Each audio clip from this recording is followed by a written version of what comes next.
គ្រូជំរាបសួរពុកម៉ែបងប្អូនទាំងអស់គ្នារីករាយថ្ងៃចុងសប្តា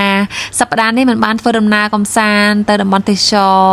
ឆ្ងាយទេចាប៉ុន្តែបានឈៀងមកកំសាន្តនៅដីចំការរបស់ឪពុកខ្ញុំដូច្នេះនាងខ្ញុំសូមនាំអារម្មណ៍ពុកម៉ែបងប្អូនទាំងអស់គ្នារីករាយទស្សនាជាមួយនាងខ្ញុំនៅក្នុងការដំណើរកំសាន្តទៅដីចំការទាំងអស់គ្នាមុននឹងទៅដល់ដីឆ្លៀតបានទិញព្រីងបាន 4-5 កំប៉ុងត្រឡប់មកដីចំការដែរគ្រាន់តែមកដល់ភ្លាមពុកម៉ែបងប្អូនហើយចាំនៅនេះចាប់ដើមភ្លៀងធ្លាក់ជោគជាំតែម្ដងអញ្ចឹងហើយដំណាំយើងក៏មិនទាន់បានតម្លាក់ចេញពីឡានដែរ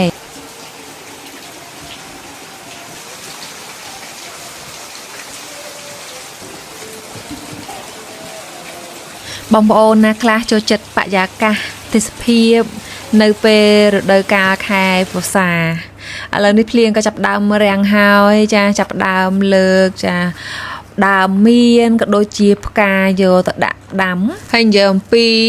បរិយាកាសក្រោយភ្លៀងហើយនិយាយពីថាស្រស់ស្រាយត្រជាក់ភ្នែក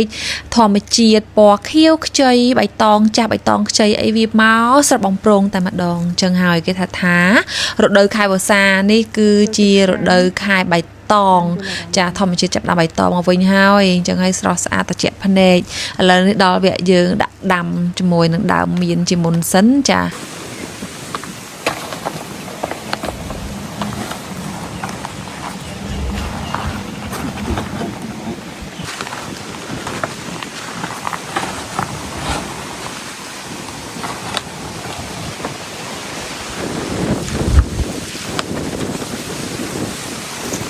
ឥឡូវនេះដើមមៀនរបស់យើងក៏បានដាក់ដាំរួចហើយដែរហើយវាថាឡាបួយរវល់អើយរវល់តាអ្នកធ្វើសោះប៉ុន្តែកូនពៅនេះ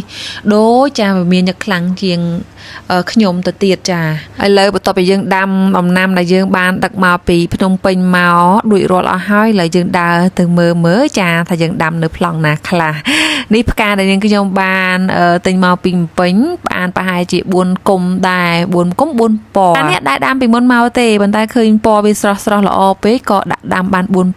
តាមផ្លូវចូលទៅផ្ទះណាបងប្អូនហើយបងប្អូនណាខ្លះស្គាល់ឈ្មោះផ្កាហ្នឹងខ្ញុំពីក្មេងគេហៅថាផ្កាដោះក្រមុំផ្កាហ្នឹងសបោជាមួយនឹងតកៅធំណា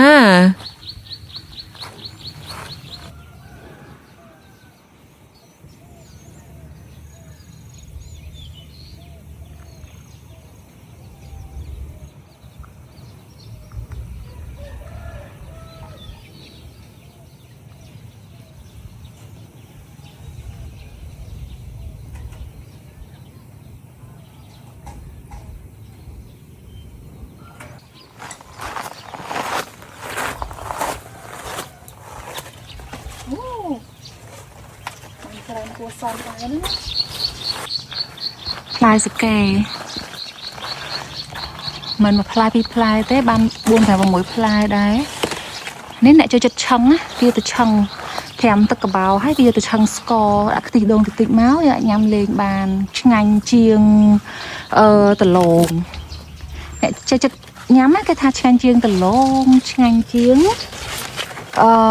អីគេបងប្អូនចាឆ្ងាញ់ជាងគ្រាប់ខ្នោអញ្ចឹងណាសម្រាប់ខ្ញុំក៏ចូលចិត្តញ៉ាំដែរនេះហៅផ្កាវាចាតែថែមិនស្រួលក៏វាជ្រុះស្អុយដែរដាំសាកេដាំវាធំអក្រក់តែឥឡូវនៅប៉ិនមេដៃឡើយទូចឡើយប៉ុន្តែមានផ្លែហើយនេះក្រោយភ្លៀងបងប្អូនហើយស្រស់ស្រាយនៅតំណក់ទឹកមិនទៅភ្លៀងហើយជួយចិត្តបរិយាកាសចឹងហើយនេះវិញដើមធ្នង់ហើយនឹងកូនដើមមៀនក៏ចាប់ដើមយ៉ាងធំច្រើនដែរហើយឥឡូវនេះរដូវកាលខែវស្សាហើយដំណាំល្អខ្លាំងមែនទែនផ្កាធំឥឡូវត្រប់ចាប់ដើមផ្កាផ្លែផ្លែច្រើនត្រប់អាចយកទៅជ្រលក់ហុកផ្អកឲ្យបានណាហើយផ្កាពេញដើមហើយមើលខាងនោះវិញមើលណែនេះធំហ្នឹងនេះណែបេះបានហើយត្រាប់ ធ ยเพลียงมันเมย์เมาส์จะสระสลายมันช่วยจัดนะนี่เป็นปักปีปลอบสมตัวบองโปนายจ้ามาเรียนี่จ้าจะจุ่มแฉมไอ้เตยหมอบองโปนแต่เจี๊ยใส่อยู่เทินหลวกกับบ้านได้sẽ chất dướng này và những bè mòn tới chà đáy màu lực na còn mình tục đây chà những bè đỏ làm tôi cho tập lại chơi đây bè ăn bị đòn này tao ọt tiền ô là bô lên chửi chưa dơ nó lên trăng lên muối à tao cuốn này tao cuốn ông ô này đùa lõ hết mày phliêng rồi hỏi nè là sinh nghiệm thì cho họ hãy ảo chứ này ôi tiệt đây là bố ôi vì tiền như dương cho khó mày ảo nà xa ảo được phải hai bà cái trọ vây một lần hay trong cắt tề do khách cắt tới vì họ đặt bàn lườn lá bù ôi hot ra hot mũi con này tiền nó hot đây hot mà con tư à có nói mũi tiệt gì vì ta cô sạch cô tên supply có cả đại bóng ổ nói nè anh ấy đã in slot à ha slot ấy nắng đại cho mùi nắng má nè to làm cho nó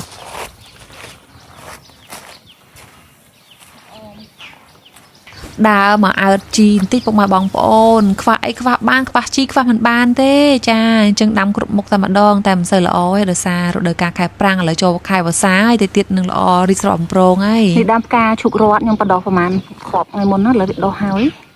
hay nên đam thân nồng vô mà chùa ngày môn nên đam thầm thông mà đã đam á tay vẹt huống chân sờ mẹ sờ mù có phải cho đam tụi mà đam bình từ bên là thông có bên nâng tới phụ dụng ở bên nhà phòng thì tiết chung vây tập tập đấy nhom đam ca song khang mòn cha của nhom cho chặt ca hả chân cái lấy nào miền đam ca máu gì tha sạch sài nè thân ông lực muốn đam bần nè bàn tay ngọc ở bảy đám chết rồi nè cái lấy nhom ạch bỏ tòng bán hay cái lấy này ạch phụ phượng cha lấy nhom ai giờ và cắt phượng phụ phượng ăn sạch cha đinh ấy chân từ hay cái này sầm nhẹ nhóm bọt tòng hay dương anh mơ khơi rực tam phơi đòn phơi đi đấy cha hay nó thật nằm hộp lại tầng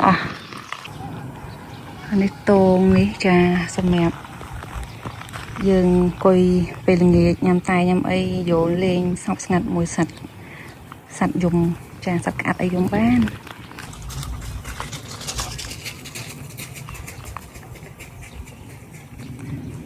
nè cho cá này tôm ở hai tiếp với chú ca chú ấy chặt đào mà miên quả miên côn với nhảy hay cái này ní viên sài tiếp đó rồi đời ca pru sạp túng nâng khơi bò bài tòng khiêu cháy nơi bạn rồi về chung mình đây từ nam nâng ấy cho chụp ca khơi hết cứ chả sài cho mòn hả bố bông mai bong bò nào sầm mẹpខ្ញុំចូលចិត្តណាស់បរិយាកាសនេះនិយាយដដែលអញ្ចឹងអាបរិយាកាសមេឃក្រោយភ្លៀងនេះនិយាយពីថាត្រជាក់ចិត្តត្រជាក់អារម្មណ៍ត្រជាក់ភ្នែកត្រជាក់កាយខ្លាំងមែនតែនហើយពេលដែលឃើញដំណាំមានសុខភាពល្អចារីកស្រស់បំព្រងចេះនិយាយពីថាយើងអ្នកដែលរស់នៅទីតាំងនេះក៏មានអារម្មណ៍ថាមានសេចក្តីសុខផ្លូវចិត្តដែរអញ្ចឹងហើយបានថាធម្មជាតិពិតជាជួយយើងបានច្រើនចាការរស់នៅស្អាតចាធម្មជាតិពណ៌ស្រស់បំព្រងមានគ្រប់ក្លិនគ្រប់ពណ៌គ្រប់ប្រភេទនៅលើដីវាជួយអារម្មណ៍ផ្លូវចិត្តផ្លូវកាយរបស់យើងបានច្រើនខ្លាំងមែនទែនអញ្ចឹងហើយបានឲ្យទៅពេលទំនេរសៅរ៍អាទិត្យតែងតែឆ្លៀតមកដីចំការនេះដើម្បីផ្ដិតយករូបភាពវីដេអូផ្សេងផងក៏ដូចជាបានសម្រាប់ចិត្តសម្រាប់កាយនៅដីចំការរបស់ឪពុកខ្ញុំផងដែរហើយនាងខ្ញុំសង្ឃឹមថាពុកម៉ែបងប្អូនទាំងអស់គ្នាបន្ទាប់ពីបានទស្សនាវីដេអូរបស់នាងខ្ញុំក្នុងការបង្ហាញនេះហើយក៏ទទួលបានអារម្មណ៍ថាស្រស់ស្រាយនិងមានសេចក្តីសុខផ្លូវអារម្មណ៍បានខ្លះៗបន្ទាប់ពីនៅហត់ជាមួយនឹងការងារ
phơi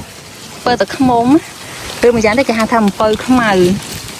nè ôi ôi nè được tất cả cho trận nào phơi ra nhom nó ngay lịch mùi cái côn cho là từ tuổi đã đam mắn cùng tiền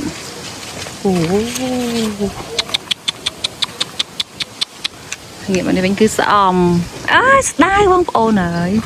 là tuổi bé bán nè từ kêu món ở đá nè đam ngày môn so là đam một phần này bông ô nói luôn luôn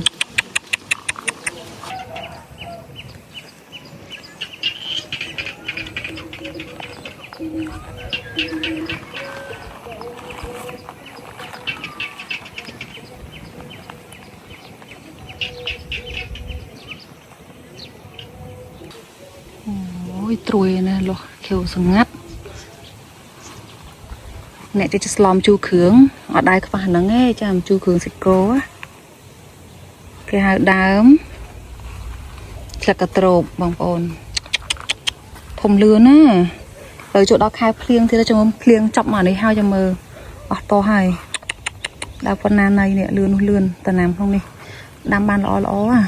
ថ្ងៃនេះក៏បានឆ្លៀតណាត់ជាងឲ្យមកធ្វើត្រើមផ្កាកដាស់បន្ថែមដែរព្រោះឥឡូវនេះវាធំហើយចង់ធ្វើត្រើមផ្កាកដាស់នៅលើដបូលផ្ទះតិចទៀតឡើងឃើញក្បឿងហើយបងប្អូនចាឃើញផ្កាកដាស់នៅលើដបូលផ្ទះនាងខ្ញុំម្ដងដូច្នេះវីដេអូនេះខ្ញុំនៅក្នុងពេលនេះគឺមានត្រឹមតែប៉ុណ្្នេះទេអរគុណខ្លាំងមែនទែនពុកម៉ែបងប្អូនទាំងអស់គ្នាដែលតែងតែតាមដានទស្សនាវីដេអូរបស់នាងខ្ញុំគណៈពេលនេះនាងខ្ញុំសូមអរគុណសូមគោរពលាជួបគ្នាជាមួយនាងខ្ញុំនៅវីដេអូបន្តទៀតបាយបាយ